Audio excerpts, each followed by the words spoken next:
This video brought to you by Olight. There's a flash sale tonight from 8 p.m. at Olight. That would be Thursday the 14th of March for complete disambiguation. Hell of a good reason to subscribe and hit the notification bell so you don't miss out in future on this kind of thing. Just saying.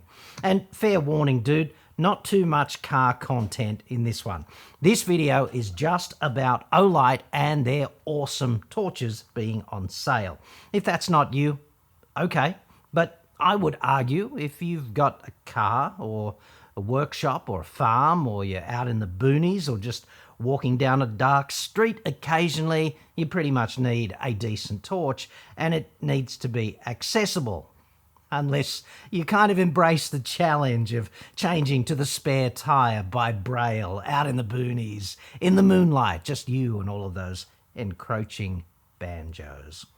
Olight makes probably awesome torches, okay? I use my Warrior Mini 2 every day. I carry it everywhere, and it, fair income, just turns night into day, and it refuses to die despite my best efforts and it being superseded some time ago by the even better Warrior Mini 3. I'm just kind of emotionally attached to it now. I can't do anything about that. I've got 4 specials for you with 25% off during the sale, should you be in the market for a new appliance such as this. The first is the Warrior 3S, which is kind of the next step up from the Warrior Mini. It's still pocket-sized, and it belts out up to 2,300 lumens. So it's basically a lightsaber with 300 meters of range. There's actually 5 different brightness settings, right down to 1 lumen in moonlight mode, at which level it's going to run continuously for some incredible time, like 55 days, I think, which I guess is just right if the pilot light goes out on the sun unexpectedly and it takes the big fella upstairs a few weeks to remember Maxwell's differential equations. If you know anything about engineering or manufacturing and you get your hands on an Olight for the very first time and you just look at the minutiae of the complexity of the design and you look at what must be, therefore, the underlying complexity of the CAM files that make the CNC machining of all of this possible, and the fit and the finish of the parts, and then you pull the tail cap off, right, and you feel the friction over the O-ring that provides the waterproofing, which is just Goldilocks, and then the clearance of the fine-pitched threads that hold the cap on at the end, and the durability, which I've experienced for several years now. These things are extremely durable and extremely well made, and the parts have all been, well, a great deal of thought and attention has gone into all of the parts, and the only conclusion that I can draw from all of this is that these things are just flat out beautifully made. The Warrior 3S is a rugged, all-purpose powerhouse. You get a side switch for finer work around camp and changing the brightness modes, etc., and a tactical tail switch for those times when seconds really count. It can be out of your pocket, in your hand, belting out maximum brightness in, 1 or 2 seconds. Just right during a zombie apocalypse, I suppose. I got to make an important point here because this comes up in debates all the time about torches and their effectiveness in terms of personal security, right? Torches are not self-defense weapons. If they were, A, that would be illegal, and B, they'd be terrible at it. A weapon is something that you deploy against another person to neutralize them as a threat. And the mode of that neutralization, pretty clearly, is injury, right? With a torch, you get longer range neutralization, tremendously effective. You get all of the deterrence, all of the neutralization, and none of the injury. And that could come in really, really handy for you later on, talking to the cops or, heaven forbid, in court. In Australia, like many Commonwealth countries, it's illegal to carry any weapon for self-defense. This concept, incidentally, makes the average American head explode when you point it out, of course. But that's just how things work here. And with a few exceptions, like I'm looking at you, Lakemba, Redfern, Mount Druitt, Burke, Blacktown, Claymore, Shalvey, Kingswood. We could be here all day now that I think about it. But with those few exceptions, the streets are pretty safe in Australia. It must seem extremely strange, therefore, if you live in one of those open carry Second Amendment states in America, where you can walk down the street with a Glock 40 Gen 4 MOS in your belt and frickin' Liberace's AR over your shoulder, living free, to visit a place where carving a point on a paddle pop stick to defend yourself is emphatically against the law. Part 2 of torches not being weapons, okay? People always talk about striking an opponent as a striking weapon. A torch frickin' sucks at that, so just get that thought and in the shredder, dude, it's not gonna help. Like, I guess occasionally some sort of hammer fist thing might work, but the problem with that is it has to be the Goldilocks hit on the collarbone, right, to break their collarbone, and that opportunity hardly ever presents itself if somebody knows what they're doing, and B, you have to be quite close to even get one away like this, and obviously you've got to be this close, and that means that the person you're this close to could have been jabbing you or crossing you from way back here, a foot further back, which is like night and day in the violence universe. I'd argue that if you're this close to somebody, instead of a hammer fist, probably better doing a bit of a modified Muay Thai elbow, you know, because pushes and shoves and name-calling starts fights, dudes, but come on. Elbows end them, so there are better things to do than hit with a torch up close. And furthermore, I'd suggest that if the deterrence doesn't work back here, then you're better off just boxing. Like, just box and deter in between impacts. That just makes more sense to me with a torch. A torch is a lousy weapon to strike with. Things are very strange around the world. Like in Singapore, the concept of going to jail for chewing gum is completely normal. We all roll a little differently, I guess, and intelligent extraterrestrial life remains hidden, watching the entertaining show behind its cloaking devices. Go figure. However, roughly half of all muggings involve a kind of job interview where the bad guy sees if you are going to be the successful candidate. And I'd suggest that 2,300 lumens right in the retina is a really, really good way of declining this particular job offer. With all due respect, and without your would-be employer being close enough to get his frickin' hands actually on you, and without yourself being subsequently charged with assault, which is kind of an important thing to avoid. Alternatively, should you decline his kind offer of a job repeatedly with a nice piece of hickory, like forehand, backhand, juice, then it could easily be the next sound you hear is the handcuffs going on you. So I would argue that being able to get your torch out of your pocket and bright really fast is a huge asset. For example, if you were spending 40 minutes loitering in some godforsaken shithole while your EV is plugged into a public charger in a dodgy neighbourhood because otherwise you're just not going to get home, I'd suggest that a Warrior 3S could be a particularly nice tool to have in your tool bag in these circumstances. The Javelot now, it takes the Warrior 3S functionality and turns it into a proper searchlight. 1,350 lumens plus an amazing parabolic reflector that throws light 730 metres down the track in a tightly focused beam. This is great on a farm or a boat or in a 4x4. There's even a rail mount kit available for a rifle too, I think, and you can also get like a remote magnetic switch so that you don't have to take your hand off the stock to activate the light. That's kind of nice. In the standard form, you get a brilliant belt clip because this thing is just a little bit too big for your pocket. Just like the Warrior 3S, the Javelot is IPX8 rated, which means 2 metres deep, immersed in water for a minimum of 30 minutes, and it's going to survive. Unlike you, because, face facts, you can't breath hold for that long, dude.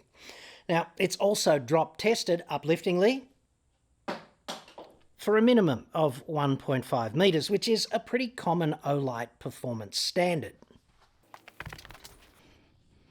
Was there ever really any doubt? A few years ago, I actually tested that. I froze one of the Warrior predecessors, one of the Warrior 3S's predecessors, an M2R Pro Warrior, something like that, in the freezer inside a block of ice for a week. And then I just smashed it out and it worked straight away out of the ice. And then I drop tested it by throwing it up in the air pretty high, like 20 times, before it actually landed kind of face down on the lens and just died.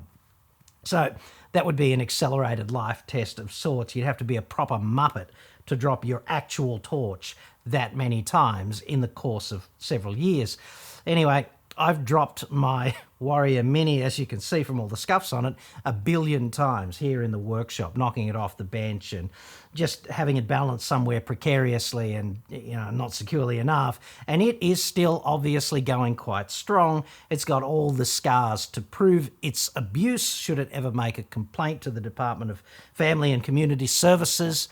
And I have made a concerted effort to defeat it over a couple of years, albeit quite unsuccessfully. Anything outdoors where you need proper long-range search capability and you need it to be reliable, the Javelot is an awesome option. The Baton 3 Pro now, which is firmly in the domain of EDC, everyday carry.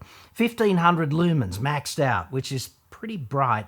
There's a pocket clip and it's about 100 millimeters long and it weighs just over 100 grams. So there's absolutely no excuses for you not carrying it with you at all times. You never know when you're going to need it anyway. Might as well have it with you all the time, right? You get 2 colour temperature options for the beam. There's a cool one at 5600, I think, and slightly warmer at about 4000 if you speak K. And you get to choose which one on checkout. It's not switchable on the torch after the fact, right? Most Olights, including these 3 that I'm mentioning now, they use a really clever magnetic USB charging cable. And the Baton 3 Pro also uses that magnetic base, so it takes that to the next level, together with a supplied ferromagnetic stainless steel L bracket. So what you do there is it comes with a piece of 3M sticky tape and you just put the bracket on a handy surface that suits how you roll, and that gives you a consistent place to store the torch when it's not in your pocket. So when everything goes unexpectedly black in the evening, all of a sudden you're sitting there and it's all hunky-dory, you're watching reruns of frickin' I Love Lucy or something, you know exactly where you have to reach next because it's always there. And finally today, the Roboto 4 PEI folding knife. Now, Roboto 4 is one of my favourite O knives, and the PEI stands for polyether imide. Okay, what a mouthful. It's the plastic used for the scales on this one, right? It's a thermoplastic with pretty good mechanical toughness properties. And amber is its natural colour, if you can call plastic natural. Anyway, that's why it's sort of translucent and amber, and it's a good material for scales. And you get to see how your knife works inside, so that's kind of novel. The thing that really impresses me about O knives is the fundamental balance between the quality of the product and the low price. Like, the quality is sky high and the price is beyond reasonable. And I know knives get a bad rap. That's pretty obvious in our increasingly safe society. But I would argue that a knife is one of the fundamental human tools. And very few knives actually get used for stabbing other people because they're not very good at that. There are better tools for that. They invented spears and swords and all kinds of interesting devices if that was your objective. Anyway, I also know that politicians love to daydream about making society safer by getting even tougher on knives. But when they do this, of course, the only thing that happens is that honest, law-abiding, non-violent citizens like you and me, we comply because we've got a contract with society and we kind of go, okay. But your violent, sociopathic scumbag, like your drug dealer who wants to go and slice and dice one of his associates who hasn't remunerated him for the drugs which he was fronted 2 weeks ago or something, he's not interested in complying with new knife laws because he doesn't have that contract with society. And to me, it just seems that these crackdowns always involve, in practice, just getting tougher on honest people who just want to comply and do the right thing and would have done the right thing by not stabbing anyone anyway. Knives are actually very useful things, I would argue, especially if they're in an affordable, reasonably high quality package like this one.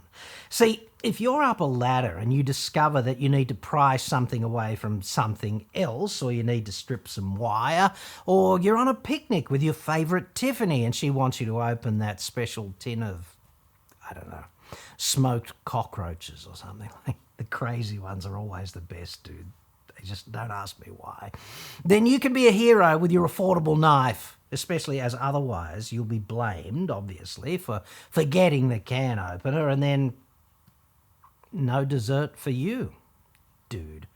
Personally, I would not hesitate to commit borderline knife abuse with a knife such as this in the way that I absolutely would hesitate to abuse a $600 Benchmade folder. Like opening a tin, I don't think so. With this knife, though, I would baton it, or I'd use it as a chisel, and otherwise double dead dingoes donga dare it to die out in the field. I dig the modified drop point design also. It's the best shape for real-world functionality. Another really quite cool thing about this O-knife is you can open it one-handed, which is extremely useful if you're up a ladder. 3 points of contact, dude. This hand can stop you dying, and you can not only deploy the knife and use it as a scraper or a wire stripper or God knows what, you can also fold it one-handed as well. And provided you are, it is ambidextrous as well, and the rail lock is likewise compatible with left or right-handed operation. Now, if you want to be able to do this, a couple of points. Every time I do this, someone, usually a retired police officer, writes to me and says, "That's illegal, having a flick knife." Now, this is not a flick knife. It's just got a thumb stud, and all I'm doing is getting it started, breaking the spring tension with the thumb stud, and then giving it a little centrifugal assist on the way out like that. It's pretty easy. And then you just put those two moves together. Now, if you want to have the same misspent youth as me, where you learnt to do all of this kind of stuff, then I'd strongly suggest A, alcohol not be involved when you practice this, because the knife's going to go flying, and you do it in a space where there's nothing real fragile that's going to get damaged, including other people or pets. So just do it in a nice, safe environment, preferably, a nuclear holocaust bunker about 3 stories down, just lined with 3 feet of concrete. Nothing could go wrong. Boom, there you go. So you just start really slow. You break the tension, give it a bit of a flick, get a feel for it, and then just work on putting those 3 things, 2, 3, whatever, things together, and then Hollywood, right? It's much easier right-handed, because in the right-handed world you can grab onto the clip, and that stops these fingers from flagging the blade, right? So as with most things in the modern world, right-handed operation is always easier than left-handed operation. You have to be more precise with your grip on the edge of the scales if you do it left-handed. But I wouldn't be sitting in a pub doing this anytime soon. I wouldn't be practicing this out in any kind of public place. If you want to be able to do this, so it's quite useful if your hands are otherwise engaged, if the other hand is doing something important, stopping you from dying, then just practice in a nice quiet place until you get kind of, moderately proficient at the whole thing. It's really not that hard, not that useful, but it's more fun than watching I Love Lucy, I'd suggest. Okay, so links to all these Olights in the description. Big discounts, 25% off on all 4 of these products and others from 8 p.m. today, Thursday the 14th of March, till midnight on the 15th. This is the first Olight sale for a few months now, so what are you waiting for, dude?